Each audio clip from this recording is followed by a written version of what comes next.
بسم اللہ الرحمن الرحیم اللہم صلی علی سیدنا محمد وعلی آل سیدنا محمد وعلی اصحاب سیدنا محمد صلی اللہ علیہ وسلم۔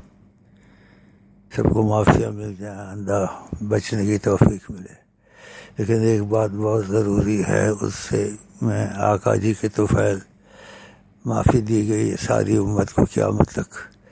تو اس میں آقا جی نے کہا کہ اللہ تعالیٰ نے میری امت سے درگزر فرمایا ہے کہ اس چیز میں ان کو پکڑ نہیں کرے گا۔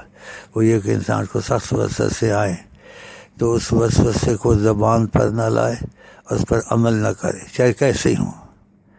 کہ اس وسوسہ آیا، اس نے وہ کام نہیں کیا، اچھی طرح سے وسوسہ غلطی یا گناہ نہیں کیا اور اس نے زبان پر بھی نہیں لایا، تو اللہ تعالیٰ نے یہ معافی کر دی ہے۔ نبی کریم کے طفیل آقا جی نے کہا ہے۔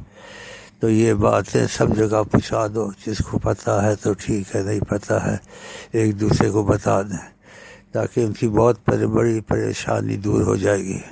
کیونکہ بعض وقت یہ وسوسے کو ایسا پتہ نہ ہونا، انسان کہتا ہے پتہ نہیں کافر مروں گا، گنہگار مروں گا، میرا کیا بنے گا، وہ چمڑ جاتے ہیں۔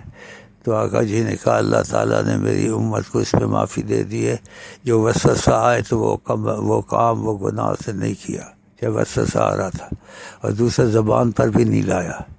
تو اچھی طرح سمجھ گئے ہیں۔ خدا حافظ۔ السلام علیکم ورحمۃ اللہ وبرکاتہ۔